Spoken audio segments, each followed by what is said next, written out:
Hello everyone, first of all welcome to YouTube channel. In this video हम देखने वाले हैं ऑर्गेनोमेटालिक जो कंपाउंड्स हैं उसके शॉर्ट नोट्स को हम डिस्कस करने वाले हैं।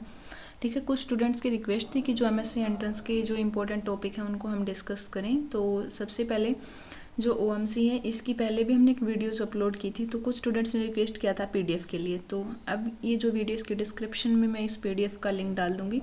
ओनली ऑर्गेनोमेटालिक के शॉर्ट नोट्स हैं, बिल्कुल डिटेल नहीं है। उसकी सीरीज़ हम बाद में स्टार्ट करेंगे। एमएससी एंट्रेंस के लिए जो स्टूडेंट्स तैयार कर रहे हैं उनके लिए सफिशिएंट है। ऑर्गेनोमेटालिक से जो भी क्वेश्चन आ सकते हैं वो सारे शॉर्ट वे में हमने कवर कर रखे हैं। ठीक है, तो एक बार हम फिर से रिकैप कर रहे हैं इसी शॉर्ट नोट्स को। तो ये आपको पता है कि ऑर्गेनोमेटालिक कंपाउंड काफ़ी वेटेज रखता है आपका इनऑर्गेनिक कंपाउंड, इनऑर्गेनिक केमिस्ट्री में, और डायरेक्ट क्वेश्चन आते हैं फॉर्मूला बेस पे। तो फर्स्ट यहाँ पे देखो, ऑर्गेनोमेटालिक में हम क्या पढ़ते हैं, ये आपको बताया कि मेटल कार्बन बॉन्ड देखते हैं हम, जैसे हम उसको कैलकुलेट करते हैं। ऑर्गेनोमेटालिक में यही देखते हैं ना, मेटल का और कार्बन का बॉन्ड, उसकी डेफिनेशंस अलग होती है। उसको भी हमने एक बीएससी की जो चैप्टर आया था ओएमसी उसमें तो हमने डिस्कस भी किया था आपका। तो फर्स्ट एक क्वेश्चन तो यहीं आ जाता है, जैसे आपका कोई कॉम्प्लेक्स दे देंगे, जैसे ये मान लिया आपने फॉर एग्जांपल रोहेनियम का कॉम्प्लेक्स है CO6, या आप कोबाल्ट का ले लो, निकल का ले लो, कोई भी कॉम्प्लेक्स आ सकता है। आपसे पूछ ले कि calculate the total number of metal bond, तो आप उसको कैसे कैलकुलेट करोगे। तो यहाँ पे देखो आप 18n minus valence electron by 2। N क्या होता है कि टोटल नंबर ऑफ मेटल कितनी है। फॉर एग्जांपल इस कॉम्प्लेक्स का देखिए हम, तो यहाँ पे मेटल कितनी है, 6 है। ठीक है, तो यहाँ पे 18 इंटू 6 कर देंगे। माइनस वैलेंस इलेक्ट्रॉन को तो आपको बताइए काउंट करना आता ही होगा, और वैसे हमने वीडियोस भी बनाई हुई हैं कहीं, जैसे CFT VBT की। तो आपको वैलेंस इलेक्ट्रॉन देखोगे आप, रूहेनियम के कितने हैं, कोबाल्ट आपको पता है कि रूहेनियम के 9 होते हैं वैलेंस इलेक्ट्रॉन, तो 9 इंटू 6 करोगे तो कितने आ गया, 54। प्लस कोबाल्ट आपको जो CO लिगेंड है वो 2 इलेक्ट्रॉन डोनेट, तो 6 है तो 6 इंटू 2 कर दो 12, तो टोटल इलेक्ट्रॉन कितने हो गए, 86। अब फॉर्मूला लगाया हमने 18n, n क्या है आपका 6, तो 18 into 6 minus total valence electron हमने कर लिया 86। तो वैल्यू आ गई आपकी 108 में से 86/2 करोगे तो यहाँ पे अब मेटल बॉन्ड की वैल्यू देखोगे, जैसे ये आई है 11। ठीक है, अब यहाँ पे इसमें कैलकुलेट कर लो, देखो कितना आएगा।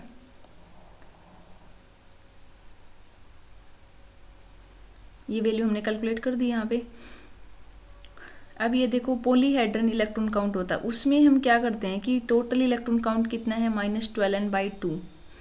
ठीक है, 12n/, ये जो स्ट्रक्चर है इसमें तो ये हमने आपको बताया 18n minus 12n, total metal bond आपको पता चल जाएगा, जैसे 1 आया है आपका, या 2 आता है कि 3 आता है, यहाँ से आप कैलकुलेट कर लेते हो। ठीक है, तो यहाँ पे देखो आप, अब पॉलीहेड्रल इलेक्ट्रॉन काउंट, इसमें आपको क्या होता है कि जैसे कोई भी कॉम्प्लेक्स दे देंगे, फॉर एग्जांपल यही कॉम्प्लेक्स है रोहेनियम वाला, तो इसमें आपसे पूछ लिया कि जैसे यहाँ से हम देखेंगे तो टोटल इलेक्ट्रॉन -12n होता है आपका। तो सुपर क्लोजो है, नीडो है, ये काफ़ी इंपॉर्टेंट वेटेज भी रखता है, आपको पता होना चाहिए। तो यहाँ से जब हम कैलकुलेट करते हैं इसको, अब यहाँ पे देखो जैसे इसके स्ट्रक्चर्स बतानी है आपको। टोटल जैसे ओस्मियम है CO12 है, तो ये फॉर्मूला टोटल इलेक्ट्रॉन काउंट करोगे -12n करोगे बाई 2 करोगे, तो आप इसकी वैल्यू अगर देखो n जो हमने आपको बता दिया टोटल कितनी मेटल है, n+1 की फॉर्म बन रहा है, तो मान लो आपका क्लोजो होगी, n+4 है तो हाइपो, 5 है तो क्लेडो जगह, और कार्बन आपको पता है कि 6 होते हैं, तो बोरोन 5 और हाइड्रोजन 6, तो इसको हम इसके इक्वल रख सकते हैं। ठीक है, अब ये आपने देखा होगा कि 2 कॉम्प्लेक्स होते हैं, जिगलर नाटा कैटालिस्ट है और आपका जी साल्ट है।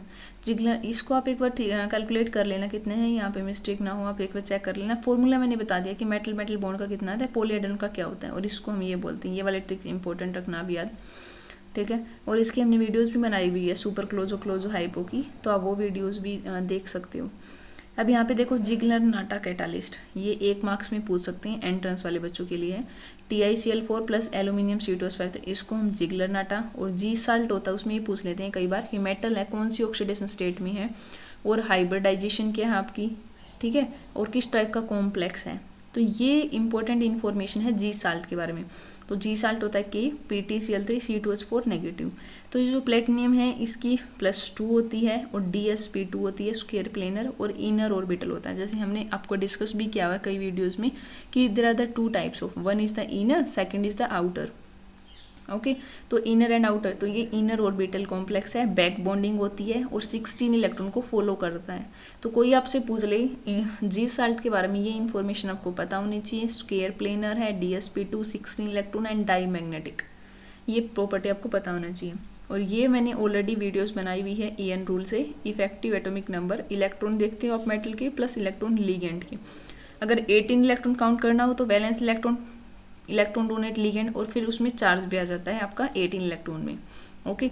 और ये हमने बताया आपका कि जो स्क्वायर प्लेनर कॉम्प्लेक्स होते हैं ना, वो एसोसिएटिव मैकेनिज्म को फॉलो करते हैं और ऑक्टाहेड्रल आपके डिसोसिएटिव।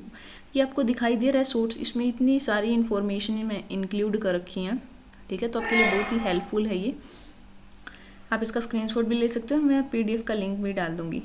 तो सिस्प्लेटिन आपने देखा होगा, ये एंटी कैंसर ड्रग है, ये तो वैसे ही लिख रखा है for your general knowledge. Then है विल्किंसन कैटालिस्ट, ये 5 टाइप की आपको याद होनी चाहिए।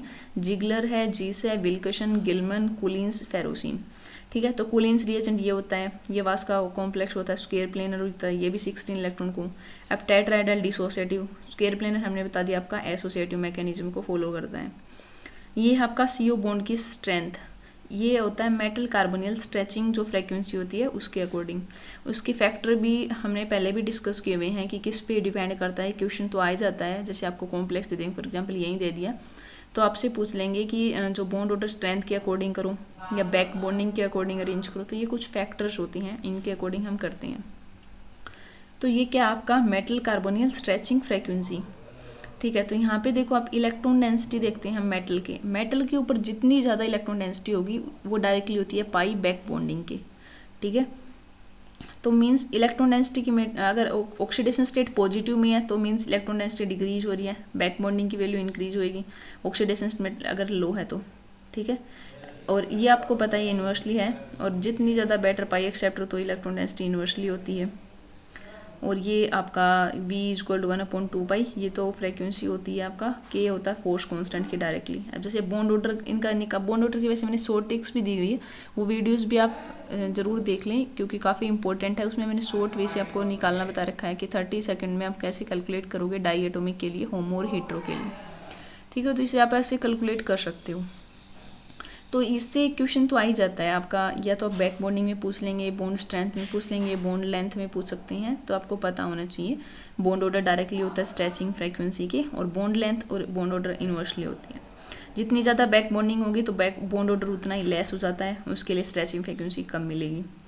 तो आपको सिंपल सा रूल ये याद रखो आप कि ऑक्सीडेशन स्टेट अगर मेटल की इंक्रीज हो रही है, लाइक +1 है, +2 इंक्रीज हो रही है, तो उसकी स्ट्रेचिंग फ्रीक्वेंसी मैक्सिमम है C और O की, बट मेटल और कार्बन में अपोजिट हो जाएगा वो, ठीक है। तो ये देखो 2 होती हैं, कई बार स्टूडेंट इसमें मिस्टेक कर देते हैं कि वो जो स्ट्रेचिंग फ्रीक्वेंसी कार्बन और ऑक्सीजन की पूछ रखी है या मेटल और कार्बन की, तो इन दोनों में डिफरेंस। अगर आपका ऑक्सीडेशन स्टेट लो है तो मेटल कार्बन की पूछ रखी है तो मैक्सिमम होएगी, अगर CO की है तो वो अपोजिट हो जाती है। जैसे आपको ये एग्जांपल्स दे रखे हैं। देन आपका एक इम्पोर्टेंट है, जैसे ये तो हमने वही पॉइंट्स दे रखे हैं, आप इसको देख सकते हो, स्ट्रेचिंग फ्रीक्वेंसी का मेटल से क्या इफेक्ट है। ये सुपर क्लोजो, हाइपर क्लोजो वगैरह। अब यहाँ पे देखो ये काफ़ी इंपॉर्टेंट है, बोरेन की स्ट्रक्चर, इसकी मैंने एक सेपरेट वीडियोस बनाई हुई है, तो आप वो चैनल प्लेलिस्ट में जाकर जब आप सुपर ट्रिक से देखोगे शॉर्ट, तो उसमें हमने बताया कि जैसे सुपर क्लोजो है, हाइपर क्लोजो, क्लोजो, नीडो, आर्कनो, कैसे हम कैलकुलेट करते हैं। बिल्कुल सिंपल है। जैसे B2H6 है तो आपको ये सेम बनाने होते हैं, तो B2H2 करोगे तो 6 में से 2 गए तो 4 नेगेटिव, तो किस टाइप की फॉर्म बन गई, BnHn। अब आप देखोगे 2 नेगेटिव है, 4 नेगेटिव, तो उसको हम क्या बोलते हैं, नीडो, दैट मीन्स ये नीडो स्ट्रक्चर होगी।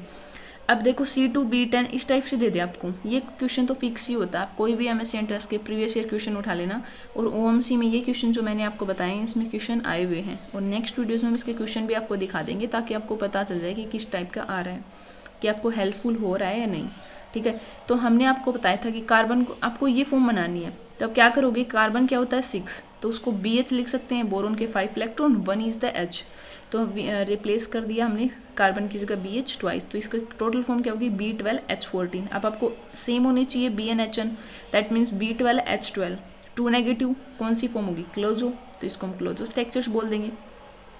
तो ये क्वेश्चन काफ़ी इंपॉर्टेंट है, एंड ये तो वैसे हमने वॉन्ट्स ऑफ इक्वेशंस वगैरह के नेक्स्ट फर्दर लिख रखे हैं। तो ये है आपकी इतना जो OMC का था, जो इम्पोर्टेंट पॉइंट्स हैं उसको हमने डिस्कस किया हुआ है। ये तो एक्स्ट्रा जो सीमन स्मिथ रिएक्शंस वगैरह होती हैं, जो बेकर प्रोसेस है इसमें, और ये तो इलेक्ट्रोनेगेटिविटी वगैरह का ऑर्डर है। जो ओएमसी का जो हमने बताया है, एक क्वेश्चन तो आपका ये हाइपर क्लोज वाले से, एक आपका ये जो CO बॉन्ड स्ट्रेंथ वाला, और एक क्वेश्चन आपका ये कॉम्प्लेक्स से पूछ सकते हैं, और वन आपका मेटल मेटल बॉन्ड वाला। ठीक है, तो ये आपके 5 to 6 क्वेश्चन बनते हैं ओएमसी में, काफ़ी इंपॉर्टेंट है। आपका डिटेल से इसको पढ़े तो आप अजय कुमार की बुक है, काफ़ी अच्छा दे रखा है ओएमसी, तो आप उसको प्रीफर कर सकते हो। ठीक है, नेक्स्ट वीडियोज़ में हम इसके क्वेश्चन को डिस्कस करेंगे। तो आई होप आपको ये अच्छा लगा होगा, और आपको कोई क्वेरी हो तो आप कमेंट कर सकते हो। Thanks for watching my channel.